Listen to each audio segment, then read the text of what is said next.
It's Lisa Hi. Kneller here and Tricia Coniglio. Lisa Kneller with Lisa Kneller Coaching and Unstuck the Road to Reinvention, which is my little TV show that I created, which is so fun.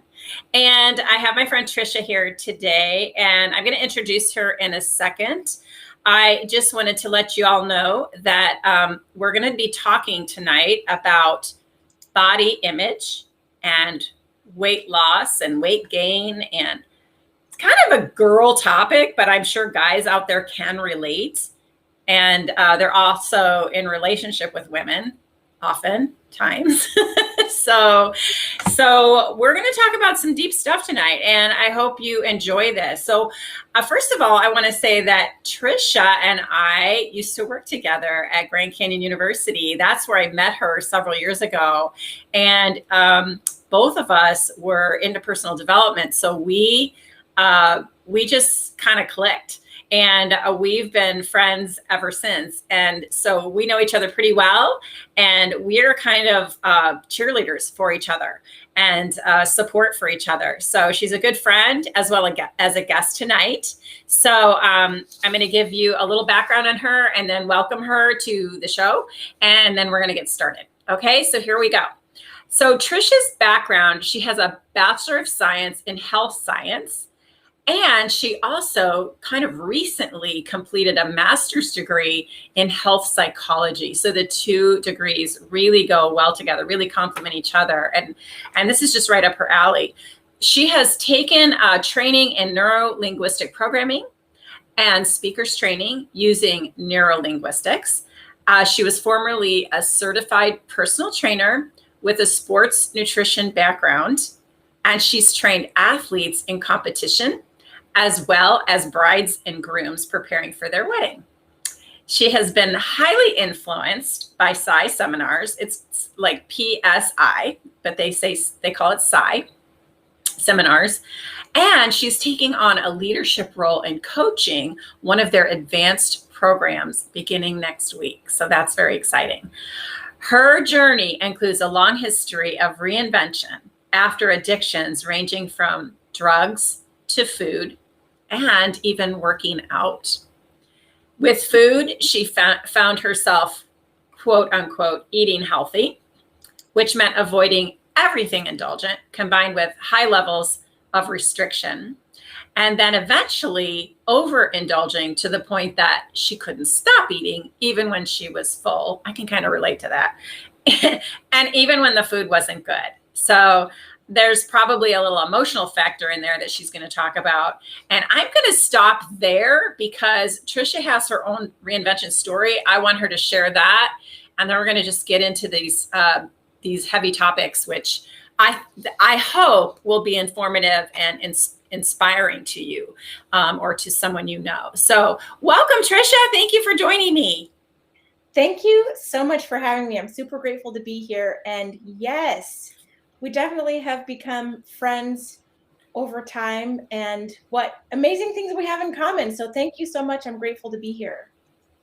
Absolutely. Yeah, we've been talking about doing this for a while. So I'm just going to let you get started. Like, give us, so you're a body image coach, and I think of you as a wellness coach. And so tell us your background, like give us your story of reinvention. So it's funny because when you and I were talking about the different things that I have the reinvention background of, I was like, gosh, I've reinvented so many times. And as I was listening to you talk about reinvention after addictions ranging from drugs to food and even working out, that's really where it all started. And it certainly is not glamorous. It's not necessarily the leading foot that I talk about when I meet somebody for the first time. Yet at the same time, I'm at a stage of life now where it's so far in my past and I've overcome so much as a result of it that I'm actually kind of grateful for it. So where to begin? So yeah, that was the start of it. And when I overcame that as an addiction, I traded it for alcohol. And then alcohol turned into what I called eating healthy. And And I love the way you quoted the eating healthy, because it wasn't really healthy. Now I know. At the time, I didn't know. What I thought was healthy then was cutting calories. So I was eating low calorie. I was eating little or no fat, which of course now we know we have to have fat. And of course, if you ever look at a label, if you read a label of food and see what's in something that's labeled as no fat or low fat, it's a chemical. So there's a chemical that replaces whatever would normally have the fat. So in that aspect, it wasn't clean at all.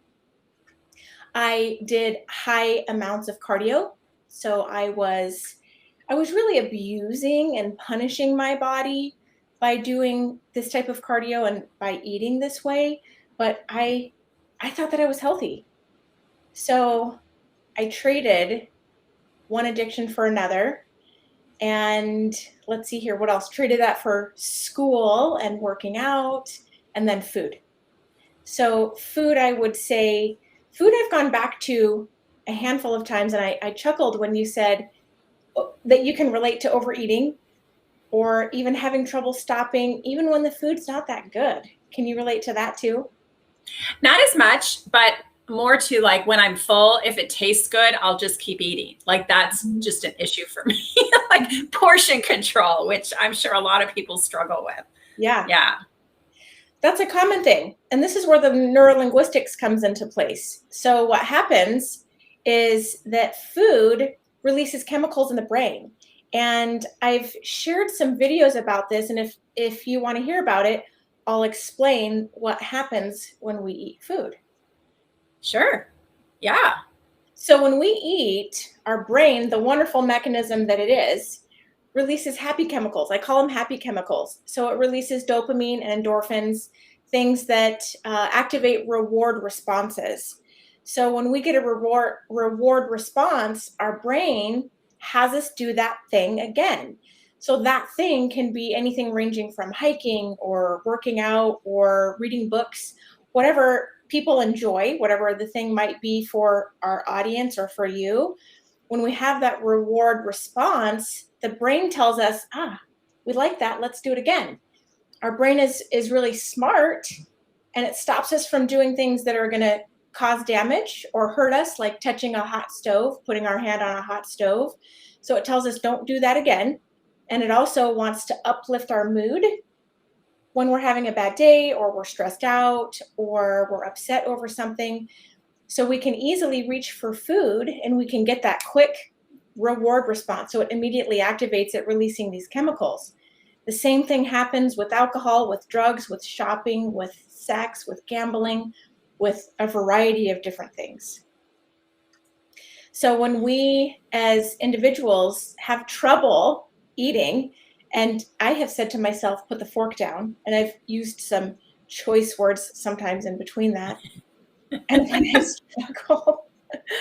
I have struggled with that in the past, I didn't know at the time that's what it was, that my brain was getting these reward responses. And at the time, I was stressed over something, or I was stuffing some type of emotion down.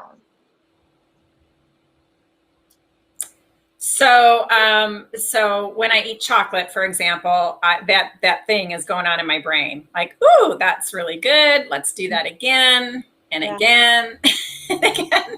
Okay. So that can be a problem, right? That can be a problem depending on what we're ingesting and what we're taking in on a daily basis. Right? Yeah. Let's talk about body image, because I want to go back to your story because, someone looking at you today, I know what you look like in your clothes and everything. And they might say, you've never had an issue with your body. You've never had body image issues. I can't believe you've ever had an addiction or a weight issue. Yeah. So talk about that. Like, tell us the reality of some of the things you've gone through with your body and your image. Yeah. So people usually are surprised and shocked with a lot of my history, with a lot of my background. And there was a time that I was 40-ish pounds heavier than I am today. And in today's society, it's become more and more common for people to need to release. I use the word release instead of lose. So when we're talking about losing something, we can find it again, kind of like losing our car keys. If you lose your car keys, you can find them again. When it comes to weight loss, you could find it again. So I like to use the word release, meaning when you release it, you let it go, you set it free, never to come back. So when it comes to being overweight, being heavier than I am today, most people don't see that, don't think that it's possible. And sometimes because it was 40 pounds instead of, in today's world, it's more common to need to lose or release 60 pounds, 80 pounds, 100 pounds, or significantly more than that. It is seemingly nothing. And I've been called a skinny B word before. And the struggle for 40 pounds, if anybody's ever had to lose 40 pounds or release 40 pounds is a lot. It's a toddler. Significant. It's a child. Mm-hmm. Yeah. It's a significant amount, and it's not always that easy. Now, the point of me saying that is not to compare what's easy for me versus what's easy for somebody else, or what's easy at all. The reason that I bring that up is because it wasn't easy. And people think because it was only 40 pounds that it was easy. And the struggle that I went through and the things that I said to myself and the way that I viewed myself, the body image that I had was negative and it was ugly. And the thoughts that I had about myself, and this is the same for all of us, the thoughts that we have about ourselves is what generates our feelings. So my thoughts towards myself generated some very ugly and disgusting feelings. And those feelings then lead us to act and behave in a certain way. So the cycle perpetuated itself for me, having the inability to control what and how much I was eating. And then I would make up for it at the gym. So I had a cycle of overeating and sometimes even binge eating, where then I would go to the gym and I would make up for it. So the cycle was continuous and it was vicious, and I would do it, and then I would go through the shame and the guilt and just say some really ugly and terrible things towards myself. So again, getting back to the 40 pounds, I needed to lose 40 pounds. And truly at the time I lost that, I say 40-ish because I didn't even have a scale. I didn't know that I was overweight. I thought that the brands were changing. You know, all of the brands are kind of different from one brand to the next, from sizes to the next. And that's what I thought it was. So I kept going up in sizes and I thought that it was the brand. So at first I didn't know that I was gaining weight to begin with. So when I say 40-ish pounds, I'm not quite certain. Yeah. How much I lost, it was round about that much. How much I released. How much you released. Yeah. And so you were addicted to food and you had this struggle, and you then got addicted to exercise and all of that. And you did a lot of body weight training and stuff like that, right? Mm-hmm. Okay. Yeah. So all to improve your body image. All to improve the body image. So yeah. I thought that the better my body image was, the better I would feel, the better relationships that I would attract, the better career I would have. So it was all very heavy on body image. And no matter how hard I worked out, no matter how much muscle I developed, no matter how lean I was, how little body fat I had, or how little cellulite I had, I always wanted more. I would always see an imperfection. I would always see a flaw, be it cellulite or stretch marks or small breasts. Mm-hmm. So the next stage for me was to get breast implants. And my motto was, whatever you can't work for, pay for. And I thought it was so clever. I thought that it was funny. And every time I would say it, it was super hilarious.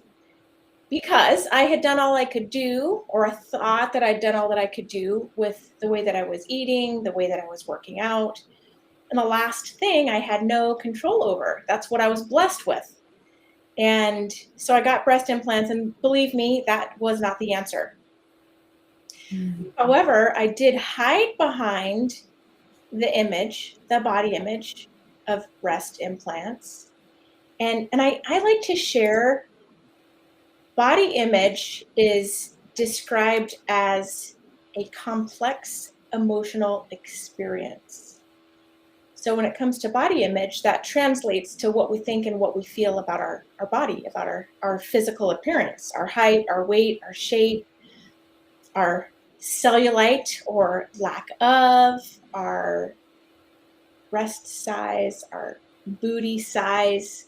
So all of those things come into place with the body image, and experts label it as a complex emotional experience. So for me, it really translated into that, and getting into having the implants eventually later down the road led me to explants. That's where you have them removed because of the medical issues that it caused. Yeah. So one of the questions I wanted to ask you was, what is the difference between body image and body health? And I think you've crossed that bridge. Like, I think you got to a place where you thought, well, my health is way more important here than my body image or what the body looks like. Yeah. So you want to talk about that a little bit, like what you went through with that? Yeah. So there's an aspect of pro health. Felicia Romero calls it pro health. And this can translate into a variety of categories, including food. So a few minutes ago, I talked about all the low fat, and I don't think I mentioned, but I also used to cut carbs. So carbs are the vehicle for nutrients to be delivered to the brain, which I didn't know at the time. So now I know it's an important piece of nutrition. Yeah. So at that time, what I thought was being healthy was cutting all these things out. And what I know now is being balanced nutritionally is important. And so, like I just said a moment ago, pro health can translate into the food area, and it can also translate into the breast implant area. So when it comes to the implants themselves, the shell that implants are made of, or the shell that contains the liquid or the fluid, all of them are made of silicone, and usually about 40 other different toxins and heavy metals. So for me, and a lot of other women, we have implants in our bodies, and those chemicals get into the body. And it was disrupting systems for me. It was disrupting my hormones, and it was disrupting my sleep. It was disrupting my brain function. It was causing joint pain. It was causing issues with gut health. So I made a decision after about 3 years to have my implants removed. So when I first heard that the chemicals from implants can even cause issues, I thought, nope, that's not me. The things that are happening for me are the joint issues, or it's there was always an explanation, and I refused to believe that it was the breast implants. And it kept coming up, and eventually I couldn't run from it anymore. So I had them removed, and my body is going through the cycle and the process of eliminating the toxins.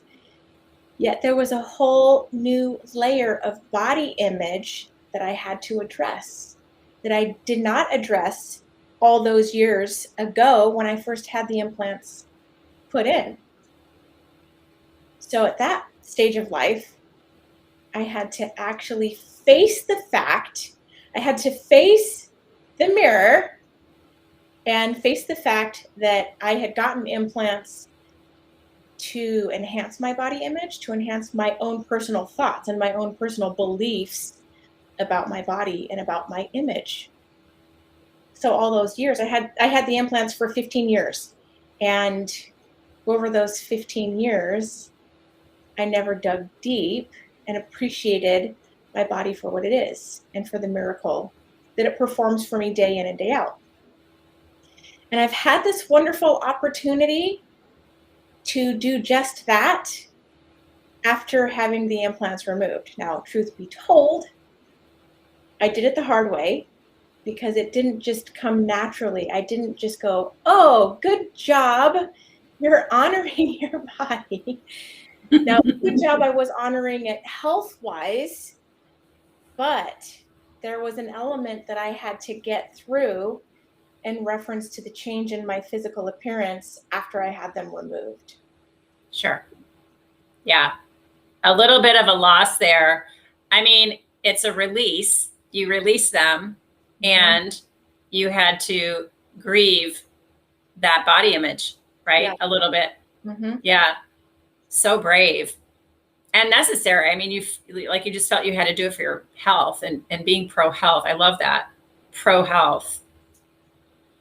Well, you have such a wealth of knowledge in nutrition and food and all that kind of stuff. Like, how can you help people? Like, if someone comes to you and says, Tricia, I would like to release 60 pounds or something, like, what would be a question they could ask themselves? And I want to ask the same question with the breast implants. What is a question you would ask yourself if you're going to do this? But let's start with the weight loss. What if somebody wants to lose 60 pounds? Where do you start with them? Yeah, that's a good question. So there's still an element of pro health, and pro health is where we're adding healthy things into our life, adding healthy things into our diet. And when any person is carrying an additional 60 pounds on their body, that's not carrying something healthy. It's not putting healthy things into it. So even if the person does have a very healthy diet, if their intake is very healthy, 60 pounds is still not healthy overall and can eventually cause health issues. So when a person wants to lose 60 pounds or wants to release 60 pounds, I always congratulate the pro health decision. And I always ask why. Most often, I would say probably 90 to 95% of the time, it's for appearance. It's for body image reasons. And then I want to get into the why.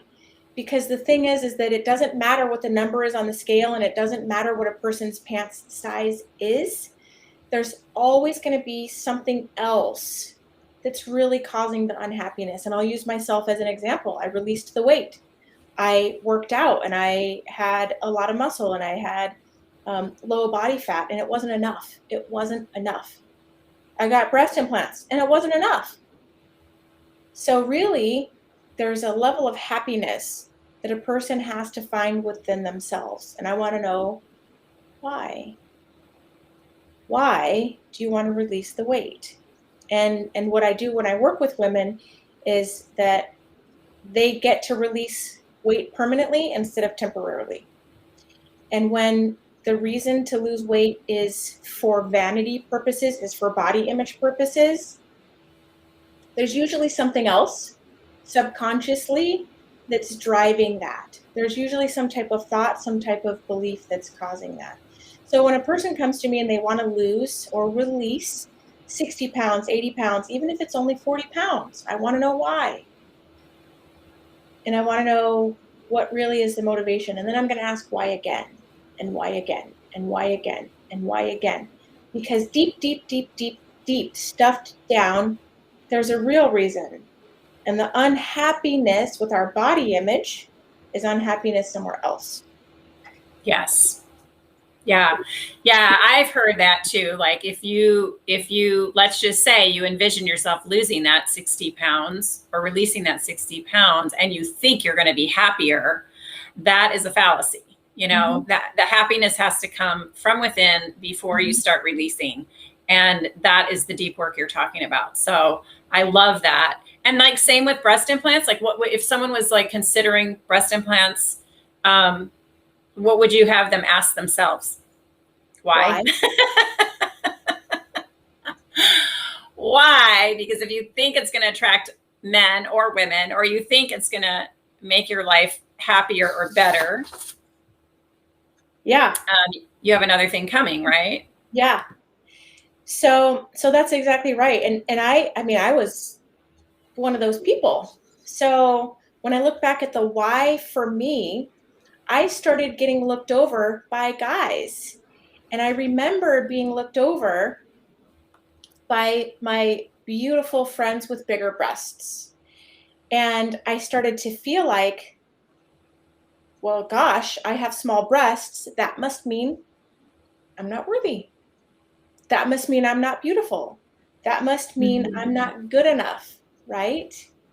And it kept happening and it kept happening, and it would ding my self-esteem, and it would make me think that bigger breasts equals better, right? It also equals worthy. It also equals good enough, but it doesn't. And so usually, even looking back years ago for all the people I have known who's had breast implants and even still have breast implants, they did it to make themselves feel better and to feel more confident and to feel sexy and beautiful. And I felt all those things, beautiful, sexy, confident, after having the implants put in, but it was false. And, you know, years ago, we used to call them fake boobs, which some people still do, but, you know, what else is fake about it? Not just the appearance, but also what we're covering up.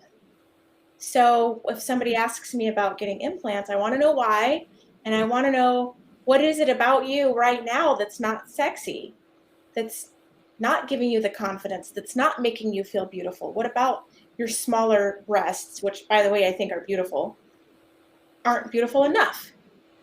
And then on the flip side of that is that I always encourage them to look at the health effects that the implants do cause, because there are lots and lots of women who years ago were being told that it was in their head, and now we're finding scientifically, there's been a lot of doctors and scientists and chemists who have published their findings to show all of the systems that it disrupts. So then I ask, hey, please, before you make the decision, take a look at some of these forums and take a look at what some of these women have gone through and the things that have gone away and the symptoms that have improved or disappeared as a result of having the implants removed. I spent several $1,000s having them put in. I spent several $1,000s having them removed, and I'm spending tens of thousands of dollars right now for the supplements and the herbs that I have to take to help my body heal, and the doctor's appointments and the visits and all of that. So that's what I say. Yes. Wow. I had considered breast implants. I was really fortunate that I was married to a man who did not want me to do that. And so I can just say that for those of you out there thinking about having them, if you're doing it for attracting males, you know, don't. Because you'll find someone who loves you for who you are. And so that leads me to my next question, which is, what is happiness? Like, where does happiness come from, at least in your experience? Yeah. How are you finding that, Tricia? I love this question. Happiness comes from within. And I feel like that's kind of a generic statement. Happiness comes from within. But what I can say is over the last few years, I've done a lot of personal development. You and I both have done a lot of personal development. And I've discovered that the addictions that I've had over the course of time, changing from one to the next, to the next, to the next, and maybe jumping back and forth, particularly between, say, for example, alcohol and food, lots of that. Those were all hiding the unhappiness that I had. And you would never have known it. I was always such a happy person, and I still am a happy person, but you would never know because I was always the life of the party. And if I ever had an unpleasant moment, You better be for sure I'm going to happy hour. I'm calling my friends and I'm doing something fun. So I was always masking, always avoiding, always hiding. And I never did anything to really find true happiness for me. And so over the course of the years, I've realized that I had to face some of the things that I was running from, face some of the things that I was avoiding. That part wasn't necessarily fun, but I was able to realize that those things that I was running from and hiding from can't hurt me. So then the real happiness gets to come up, because those silly things that I'm running from and stuffing and setting aside or putting up on a shelf or stuffing down as feelings, I get to have true happiness. So true happiness is knowing that the things I was running from and hiding from can't hurt me, that implants to look sexy and to attract those guys only attracted guys that I wouldn't choose today. And so true happiness comes from knowing who in the world I really am as an individual, and standing tall in my truth, standing tall in my personality, standing tall in who I am, and who I am without boobs, without breast implants. So true happiness is something that really does have to come from within. And I don't believe that true happiness comes from just one book, comes from putting on makeup, comes from getting breast implants, and it certainly doesn't come from eating food. That's such a great answer. And and I couldn't agree with you more. And I want to acknowledge that people everywhere have issues and things that they've had to deal with in their lives, trauma, abuse, experiences, going down paths that weren't very healthy or whatever. And so I guess my call to those of you out there who might be struggling with some of those things would be to really get some help in understanding who you are. Like Tricia said, now I know who I am. And I believe who we are is, as an extension of God. So like we do have a divine nature in us. And and so if you take it way down into reality, the reality of who we are much greater than we think we are. We just forget. We forget and we forget and we forget. And we keep, like you say, masking, hiding behind, running away from all these things. And so, yeah, it's easy. It's a simple comment to say happiness comes from within. We all hear it. We all know it, but it is the truth.